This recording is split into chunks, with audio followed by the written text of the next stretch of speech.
Cero. Mi nombre es Tania Guevara y en esta ocasión tenemos el gusto de platicar con Sara en las instalaciones de Océano para abordar precisamente el más reciente material, que es El cielo completo, mujeres escribiendo y mujeres leyendo.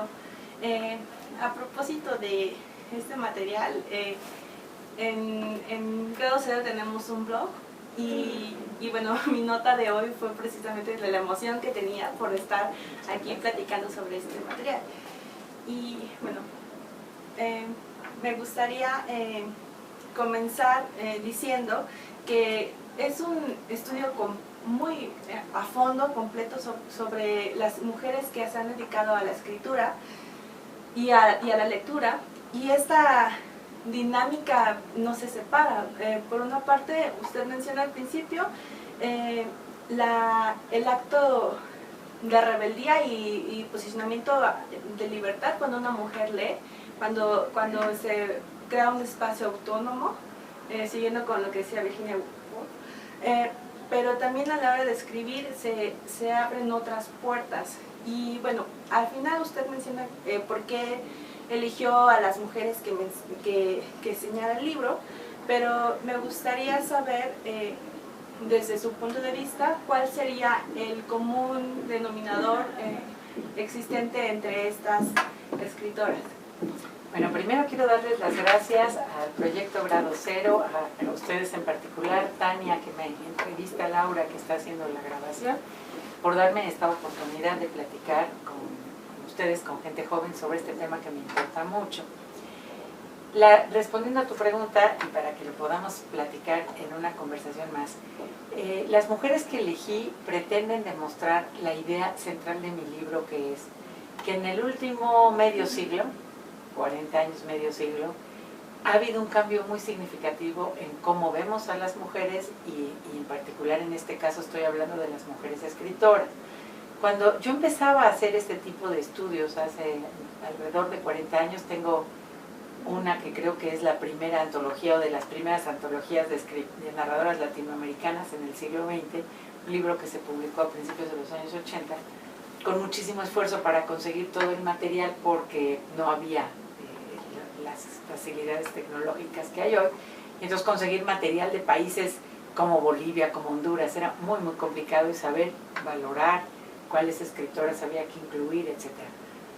De eso a lo que hoy estamos viviendo, donde tenemos por el contrario una enorme sobreinformación, muchísimas mujeres que están publicando y escribiendo, algunas en grupos editoriales y en libros de papel producidos por empresas, pero otras por sí mismas, ya sea usando la tecnología o incluso en libros de papel.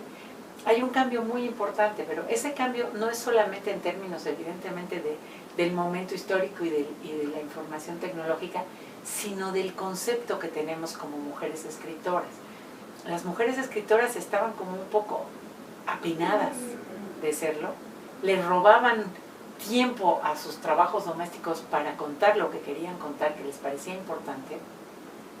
Sus temas siempre tenían que ver con la frustración de no poder hacer exactamente lo que querían, porque si les iba bien o mal en el matrimonio, porque si la sociedad les imponía tales o cuales costumbres, y eso era lo que escribían.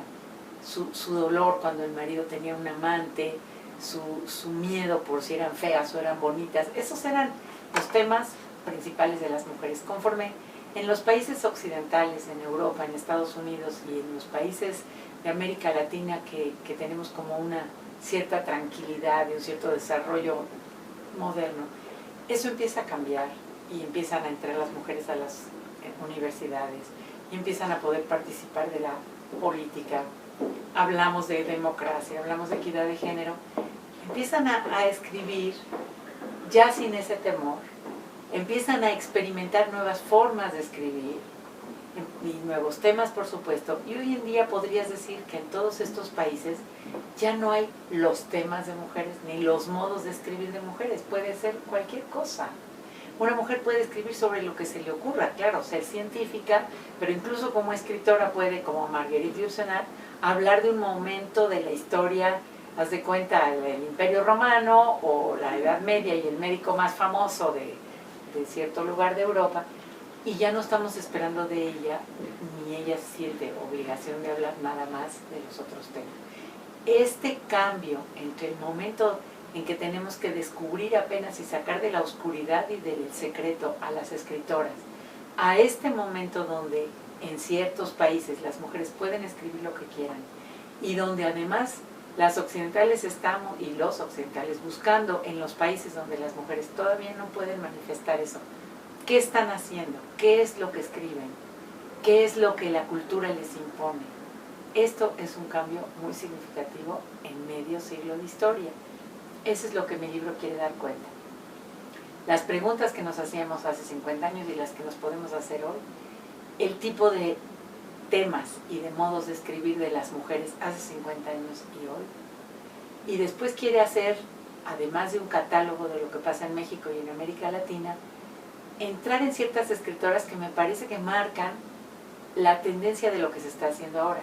Desde una poeta como Alfonsina Storni, que dice: necesité 20 siglos para poder hablar de mi erotismo, porque antes no me dejaban, hasta una escritora como Lilian Hellman, como Virginia Woolf, como Elena Poniatowska, como Isabel Allende. O sea, ¿qué están haciendo las escritoras hoy en el mundo?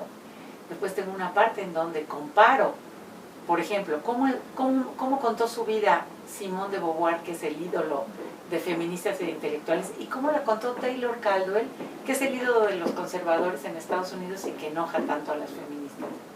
¿De qué nos hablan las escritoras más importantes o más conocidas hoy? De la India, del norte de África, de China, las que rescatan memorias de migraciones, que ahorita estamos viendo de nuevo esos fenómenos muchísimo. Hablo también de las escritoras que están en situaciones de guerra, de exilio, de pobreza extrema. ¿De qué hablan? ¿Cómo lo cuentan?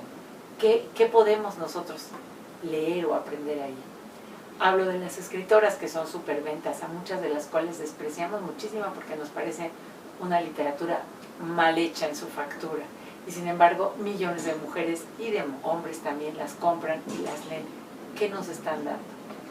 Este es el tipo de preguntas que me hago hoy, la segunda década del siglo XXI, a partir de ese planteamiento de que ha cambiado mucho el lugar de las mujeres, la escritura de las mujeres y evidentemente la forma en que las hemos leído, donde hemos pasado de leerlas casi clandestinamente y que la crítica considere que lo que las mujeres escriben es o una porquería, o si venden de muy bajas calorías, a lo contrario, a decir: híjole, tenemos que cuidarnos porque ahora lo políticamente correcto, lo culturalmente adecuado, es decir, que todo lo que hagan las mujeres está bien, y a veces se nos pasa la mano y le hacemos demasiados elogios a cualquiera que por el hecho de ser mujer escriba, pinte, haga cine o lo que sea. Entonces creo que estos son los temas que están ahorita sobre la mesa, y entender eso y argumentar eso es lo que nos hará entender lo que está pasando en términos de escritura y lectura de mujeres. Claro, y precisamente en este cambio social, que va relacionado mucho con lo que las mujeres escriben, hay una parte en donde señala el cambio de actitud también de las escritoras, y es un poquito de lo que estaba mencionando casi al final.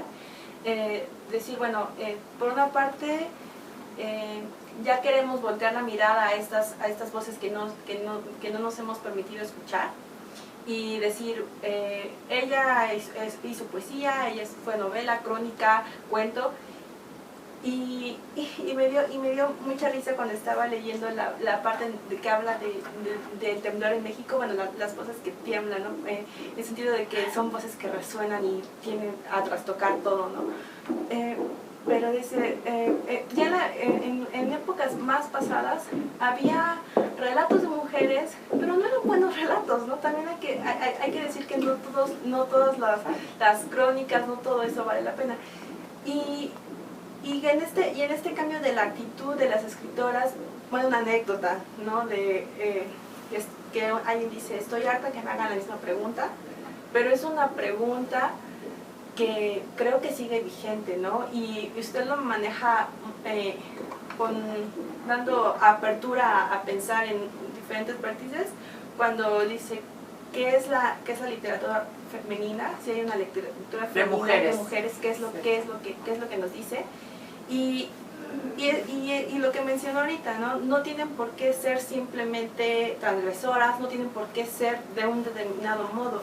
Creo que parte de la riqueza actual y con todos los giros que ha tenido la sociedad y que nos ha dado la historia y todos los diálogos que hay en diferentes disciplinas es precisamente eso, que los límites del canon parece que se están diluyendo. Y aún así sigue esta crítica de hay una buena literatura y una mala literatura.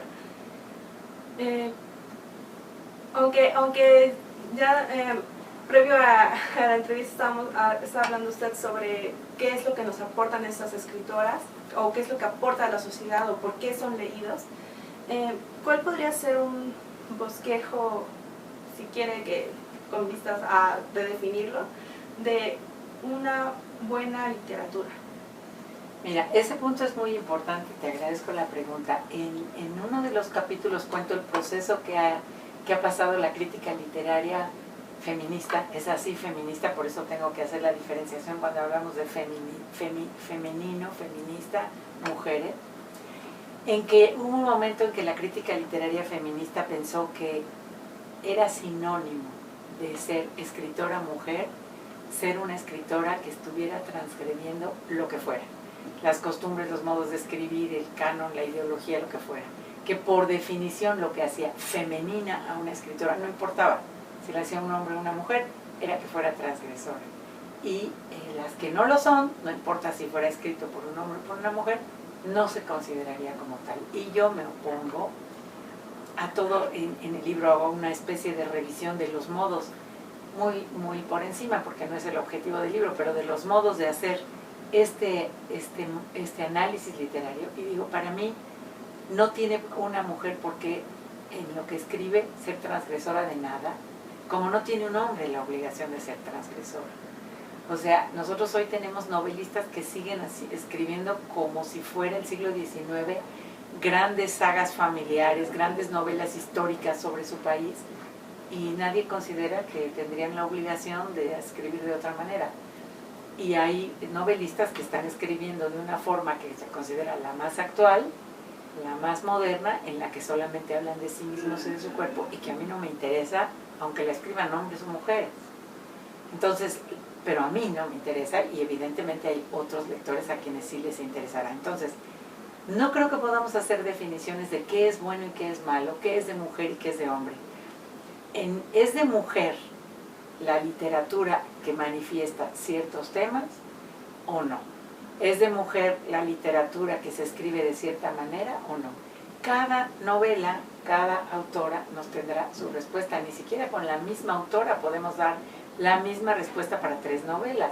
Todos los autores tenemos libros mejores y libros peores y libros francamente fallidos. Todos. Los más famosos, los más conocidos, los más talentosos lo tienen también.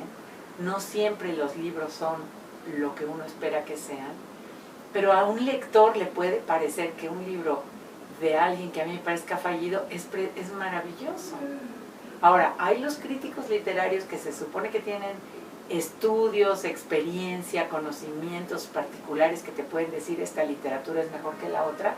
A todo dar, yo voy a leerlos, voy a leer sus estudios, sus propuestas, sus reseñas de los libros, pero ya yo cuando lo lea decidiré si estoy de acuerdo con este crítico o no.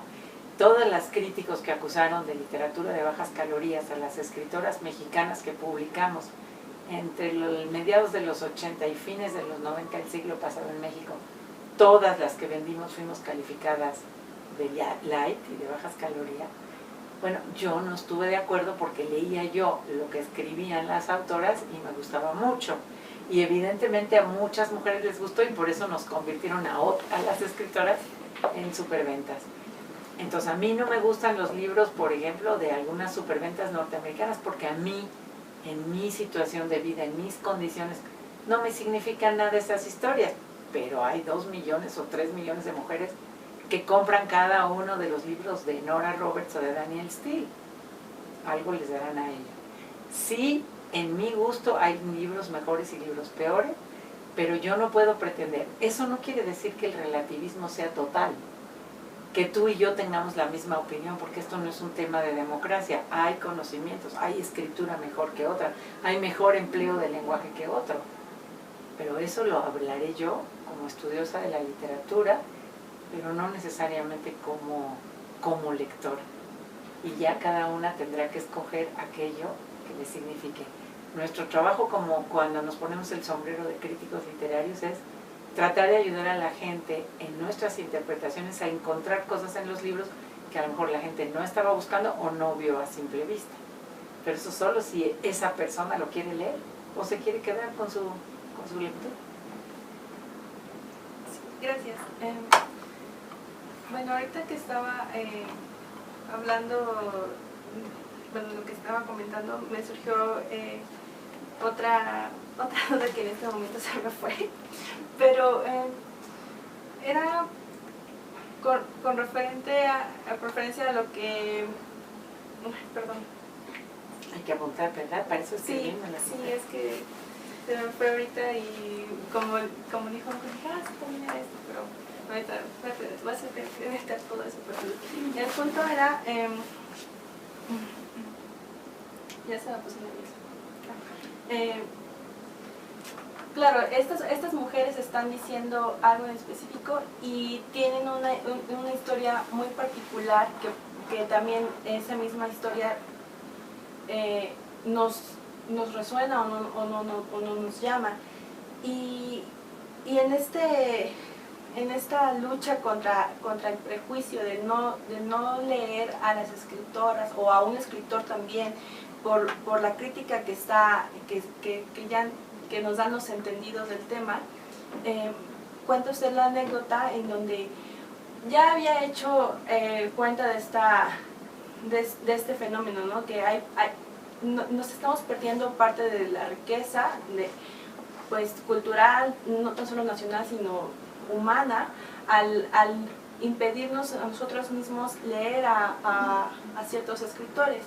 Y el contraste está precisamente cuando dice, yo lo escribí en una revista de mayor alcance, pero mi observación pasó desapercibida y llega un escritor muchos años después a hacer un comentario me parece que es un periódico. Y es precisamente lo mismo que se estaba diciendo, pero ahora sí la gente dice, tiene razón, hay que leer a las mujeres, ¿no? Y mi pregunta sería, además de este suceso que me parece triste y al mismo tiempo muy importante destacar, y bueno, ya mencionó esta crítica que le daban a hacer una lectura light, que no valía mucho la pena.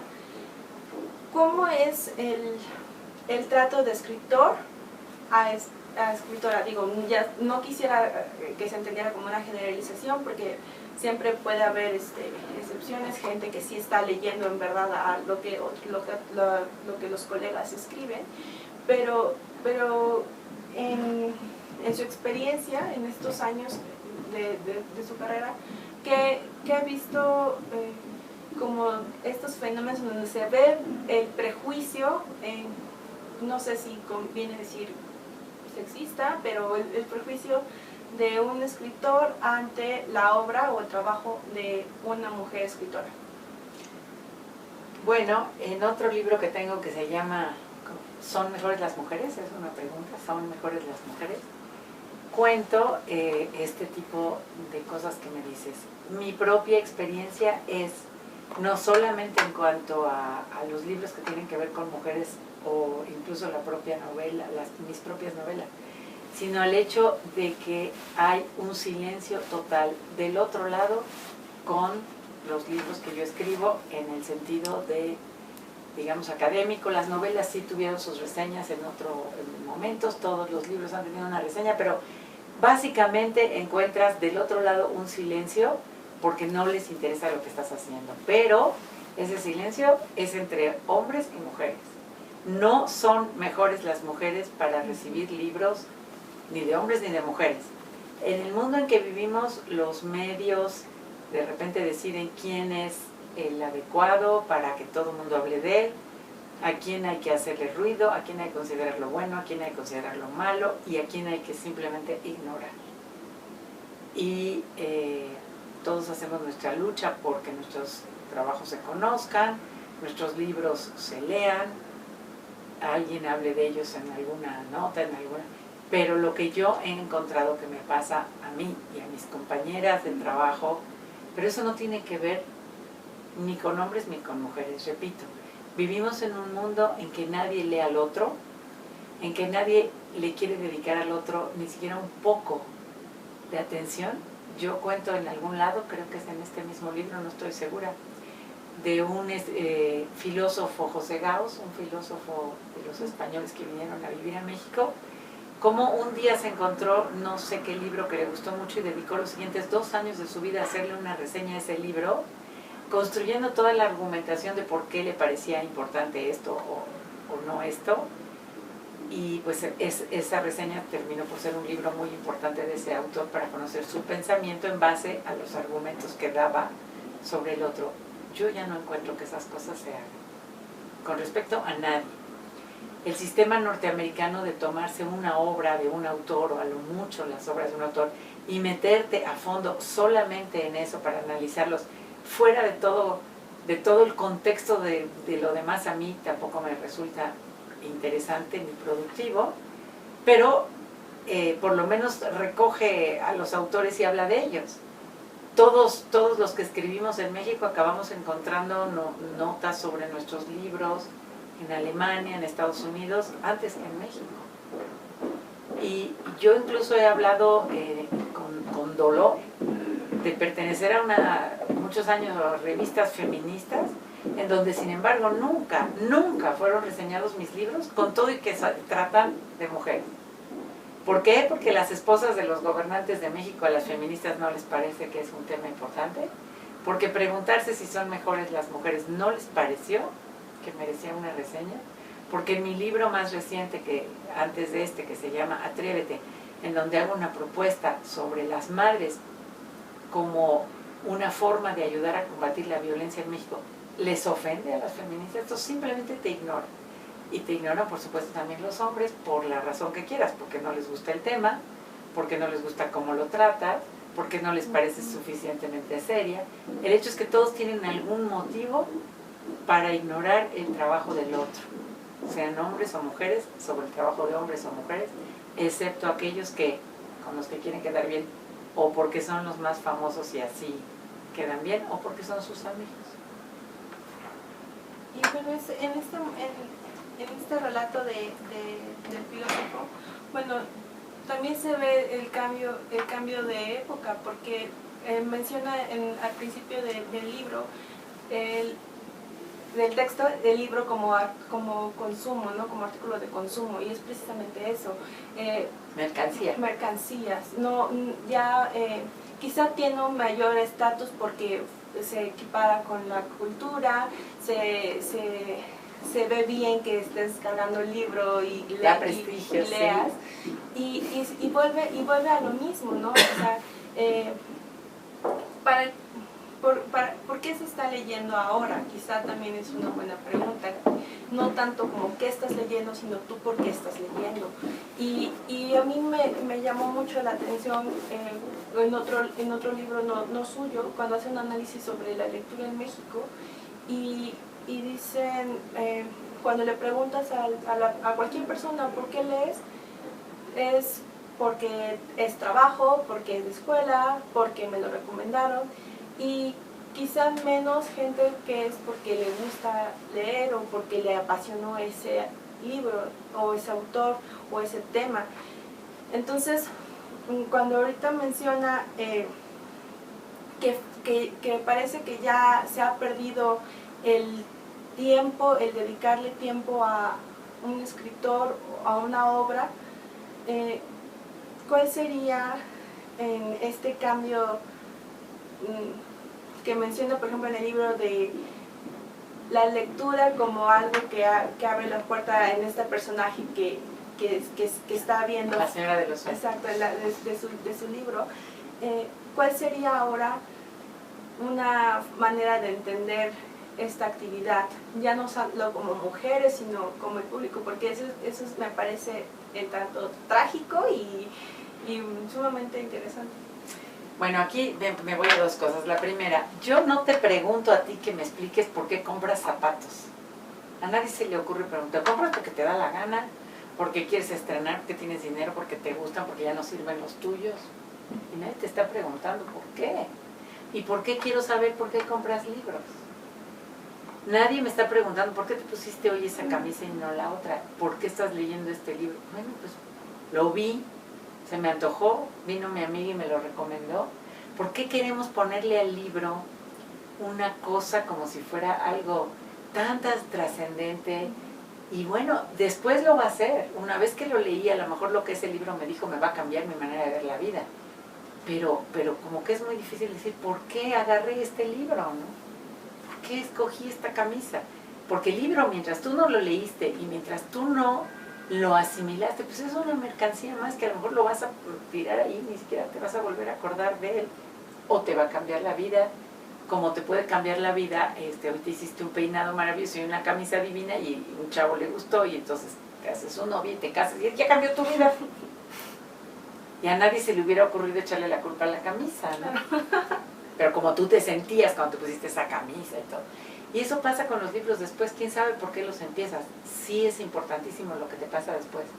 Nada, y lo tiras, lo regalas, lo guardas, o todo, o mucho, o algo, y entonces dices, voy a seguirme con esta actividad. Entonces tiene ese lado de mercancía, pero al mismo tiempo el lado de una mercancía que te ofrece algo más, como la música clásica, como el cine, como la música moderna, como la pintura, es que todos los objetos.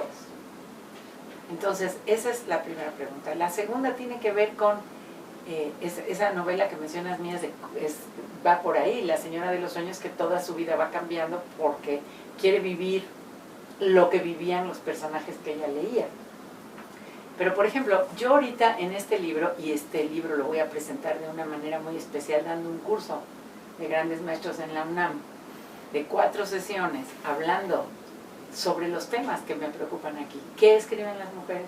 ¿Por qué lo escriben como lo escriben? O sea, ¿cómo lo escriben? ¿Para qué escriben? ¿Y cómo las leemos? Son esas 4 sesiones. En vez de hacer una presentación normal, que también haré en la FIL. Pero ahorita lo que me interesa es eso, dividir esas preguntas, como tú me las has hecho aquí, que no se pueden hacer en un solo momento, sino hay que hacerlo más despacito, diciendo, a ver, veamos las cosas de esta manera. Ese mismo curso se podría dar sobre la literatura de los hombres, sobre la literatura, dijeras, yo nada más voy a trabajar sobre lo que escriben los jóvenes, nada más voy a trabajar sobre lo que escriben los negros de Nueva York, porque un negro de Nueva York tiene más en común con un blanco de Nueva York que con un negro de África, no es el color lo que da esa identidad, como a las mujeres no.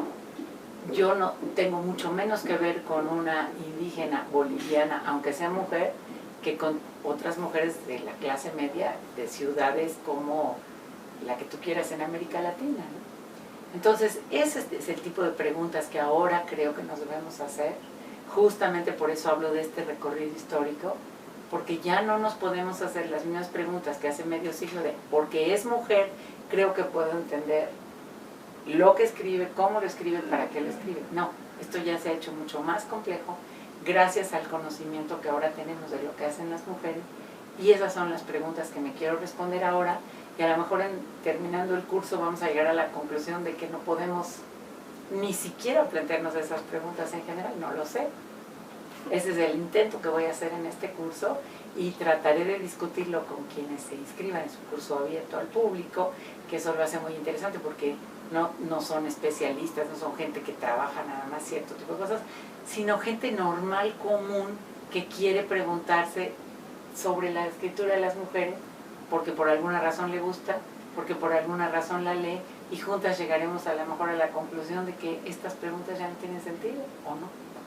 Okay.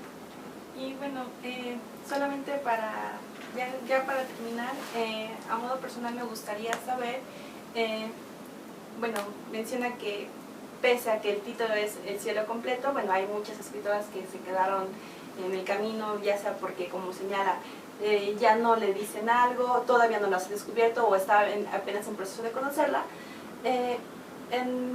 Ahora, en este momento, después de haber terminado ese libro, ¿cuáles son algunas, digamos, 3 escritoras que le siguen resonando muy fuerte? Mira, el libro no se llama El cielo completo porque estén todas las escritoras, porque afortunadamente eso ya no es posible, ahora claro. son muchas. El libro se llama así porque nos decían que las mujeres éramos la mitad del cielo en los años 50, 60 del siglo XX. Y yo digo, no, las mujeres somos el cielo completo, como lo son los hombres, todos somos todo lo que hay y vamos buscando el camino que tenemos. Yo, cuando digo en el último capítulo las escritoras que en algún momento significaron mucho para mí, hoy ya no me dicen nada, escritoras que todavía no conozco y que me gustaría conocer, evidentemente sobre todo en lenguas que no manejo y que no están traducidas a las que manejo. Lo que te quiero decir es eso, es que ya es imposible verlas a todas, eso es número 1. Número 2, que es imposible conocer todo lo que pasa en el mundo. Y número 3, que tus gustos van cambiando.